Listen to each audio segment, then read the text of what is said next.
Malayalam cinema की industry hit Sudaram is out on and let's have a quick review of it. Mohanlal in the film was great, 9 points दे सकते हैं. Other actors का काम भी satisfied था 8 points. Story भी काफ़ी अच्छी थी, सेटिस्फाइड 8 पॉइंट्स. स्क्रीन प्ले थोड़ा फर्स्ट हाफ में डेवलपमेंट की वजह से डिसेंट कह सकते हैं इसको 7 पॉइंट्स. डायलॉग्स भी काफ़ी अच्छे थे, सेटिस्फाइड. बीजीएम भी बहुत ही सेटिस्फाइड था 8 पॉइंट्स. सॉन्ग्स भी अच्छे थे, सीन्स वगैरह बीच में आ रहे थे तो सेटिस्फाइड ही लग रहा था 8 पॉइंट्स. सिनेमाटोग्राफी भी काफ़ी अच्छी यूज़ की है, सेटिस्फाइड. एडिटिंग वगैरह कट्स एंड कंटिन्यूएशन डिसेंट था, 7 पॉइंट्स दे सकते हैं. डायरेक्शन डिटेलिंग वगैरह भी अच्छा और सेटिस्फाइड था, 8 पॉइंट्स. सीजी एंड वीएफएक्स और सेट्स वगैरह के लिए 7 पॉइंट्स डिसेंट था. तो टोटल पॉइंट्स गिन लेते हैं. 9 + 8 + 8 + 8 + 8 41 + 8 + 8 + 8 + 7 + 7 + 7 तो टोटल होता है 86 डिवाइडेड बाय 11 करेंगे तो निकलेगा कुछ अप टू 8 पॉइंट्स. इस फिल्म को मैं 8 पॉइंट्स दूंगा आउट ऑफ 10 और इसी तरह के क्विक रिव्यूज के लिए सब्सक्राइब करें दी वर्सेज को. Some says they will make more parts after it and many says this is the last part of it because the title itself says Final Reckoning. Yes, talking about the 8th installment of the Mission Impossible and we are going to have a quick review of it. The acting department in the film worked satisfied, can give 8 points to them. Story was decent as it is the continuation of the 7th part, The Dead Reckoning, and screenplay was very gripping, but for the newer audience it can be stretchy in the first half. Dialogues were decent too. BGM was iconic and for newer audience it is satisfied too, 8 points. And cinematography was fine and decent. Editing, cuts and continuation was also decent. Direction needs some more detail. CG and VFX or sets are great, especially in the Russian submarine scene, but maybe little overused, so can give 7 points in the decent. Let's count the total elements in the satisfied section has 8 points, so 8 into 5 40, and in the decent 7, so 7 into 7 49, so total is 89 divided by 12 there comes up to 7.5, so I'll give 7.5 points out of 10. And for more quick reviews like this, subscribe the Versage. काफ़ी लफड़ों से जूझने के बाद finally theatre में release हो गई. हाँ, मैं बात कर रहा हूँ छावा और स्त्री 2 जैसी फिल्म देने वाले मेट्रो प्रोडक्शंस की अगली फिल्म भूल चूक माफ की, जिसमें Rajkummar Rao middle class man का रोल प्ले कर रहे हैं एक साइंस फिक्शनल ट्विस्ट के साथ. Let's have a quick review of it. Rajkummar Rao in the film was satisfied, 8 points दे सकते हैं. वामिका गावी का भी काम डिसेंट था, 7 पॉइंट्स. अदर एक्टर्स का काम, जो साइड एक्टर्स थे उनका काम भी बहुत बढ़िया था, 8 points. Story and screenplay decent थी थोड़ी, क्योंकि एक ही चीज़ बार बार रिपीट हो रही थी सेकंड हाफ में तो अजीब भी लग रहा था. डायलॉग्स हंसाने का काम करते हैं, 8 पॉइंट्स दे सकते हैं, सेटिस्फाइड. बीजीएम एवरेज था, सॉन्ग्स भी एवरेज ही थे, स्पेशली एक तो फोर्स लग रहा था. सिनेमाटोग्राफी ज़्यादा यूज़ नहीं करी है, काफ़ी decent, 7 points. Editing, cuts and continuation वगैरह भी डिसेंट ही थे. डायरेक्शन, डिटेलिंग वगैरह भी डिसेंट.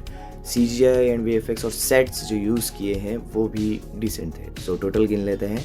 8 + 8 + 8 24 + 7 + 7 + 7 + 7 + 7 + 7 + 7 73 + 5 + 5 83, तो टोटल 83 डिवाइडेड बाय 12 करेंगे तो निकलेगा कुछ अप टू 7 पॉइंट्स. तो इस फिल्म को मैं रेट करूंगा 7 पॉइंट्स आउट ऑफ 10. और ऐसे ही क्विक रिव्यूज के लिए सब्सक्राइब करें दी वर्सेज को. रेट 2 देखने का प्लान कर रहे हो तो here is the quick review of the film. Ajay Devgn in the film was decent performance था, 7 पॉइंट्स दे सकते हैं. वाणी कपूर का थोड़ा सा कम, 6 पॉइंट्स दे सकते हैं, इनका भी डिसेंट ही परफॉर्मेंस था. रितेश देशमुख का परफॉर्मेंस भी डिसेंट था, 7 पॉइंट्स. अमित सियाल का परफॉर्मेंस थोड़ा अच्छा लगा मुझे तो सेटिस्फाइड कह सकते हैं, 8 पॉइंट्स. सौरभ शुक्ला का परफॉर्मेंस भी बहुत अच्छा था इसलिए 8 पॉइंट्स दे सकते हैं. अदर एक्टर्स का काम भी सेटिस्फाइड था, 8 पॉइंट्स. स्टोरी थोड़ी वीक थी इसलिए 6 पॉइंट्स दे सकते हैं, डिसेंट थी, ज़्यादा खास नहीं थी. स्क्रीन प्ले थोड़ा सा अच्छा था, इसको 7 पॉइंट्स दे सकते हैं. डायलॉग्स काफ़ी अच्छे थे, सेटिस्फाइड में डाल सकते हैं. BGM भी काफ़ी एलिवेट कर रहा था सीन्स को, इसे भी 8 पॉइंट्स दे सकते हैं, सेटिस्फाइड. सॉन्ग्स काफ़ी एवरेज थे और कुछ 1-2 सॉन्ग्स तो फोर्स्ड भी लग रहे थे, उनकी ज़रूरत नहीं थी, मूवी के पेस को स्लो कर रहे थे बीच में आके. सिनेमाटोग्राफी ज़्यादा कुछ है नहीं, खास नहीं है, इसलिए 4 पॉइंट्स.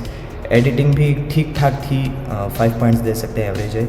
डायरेक्शन भी डिसेंट था, 7 पॉइंट्स दे सकते हैं. तो टोटल गिन लेते हैं. 8 + 8 + 8 + 8 + 8 40, 7 + 6 + 7 + 6 + 7 + 6 तो हो गए 80, +5 +4 +5 तो सारे पॉइंट्स मिला के होते हैं 94 और उसको 14 से डिवाइड करेंगे तो एवरेज निकलेगा कुछ 6.5 समथिंग. तो इस फिल्म को मैं 6.5 रेट करूँगा आउट ऑफ 10. और ऐसे ही क्विक रिव्यूज़ के लिए सब्सक्राइब करें दी versus. The third installment of film Hit is now available on Netflix and let's have a quick review of it. Nani in the film was satisfied 8 points दे सकते हैं. श्रीनिधि का काम decent था 7 points. Other actors का काम भी decent था 7 points. स्टोरी थोड़ी एवरेज सी थी, मैक्सिमम 5 पॉइंट्स दे सकते हैं. स्क्रीन प्ले अच्छा था. फर्स्ट हाफ में as in suspense thriller film चल रही थी. सेकंड हाफ में A rated action thriller film हो गई. डायलॉग्स भी डिसेंट थे, 7 पॉइंट्स. बीजीएम भी अच्छा था, डिसेंट तक 7 पॉइंट्स दे सकते हैं. सॉन्ग्स एवरेज थे, 5 पॉइंट्स दे सकते हैं. सिनेमाटोग्राफी भी अच्छी थी, 7 points decent. Editing, cuts and continuation वगैरह भी डिसेंट, 7 पॉइंट्स. डायरेक्शन भी डिसेंट था, डिटेलिंग वगैरह भी कुछ ज़्यादा सेटिस्फैक्टरी नहीं थी.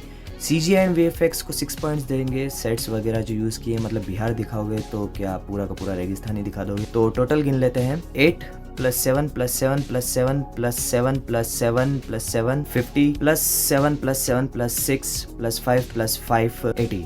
तो टोटल होते हैं 80 डिवाइडेड बाय 12 करेंगे तो कुछ 6.5 समथिंग निकलेगा. तो इस फिल्म को मैं 6.5 रेट करूँगा आउट ऑफ 10. और इसी तरह के क्विक रिव्यूज़ के लिए सब्सक्राइब करें दी वर्सेज को. Retro film tries to deliver as an entertainment film but delivers as a cult one.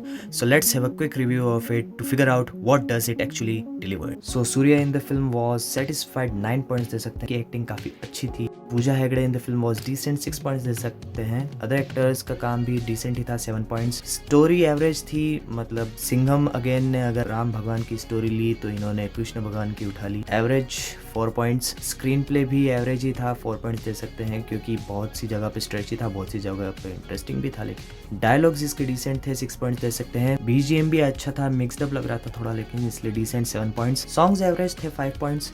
Cinematography भी डिसेंट थी, 7 पॉइंट्स. एडिटिंग, कुछ सीन्स जो एक्स्ट्रा थे वो कट्स कर सकते थे, रन टाइम अच्छा हो जाता, 6 पॉइंट्स.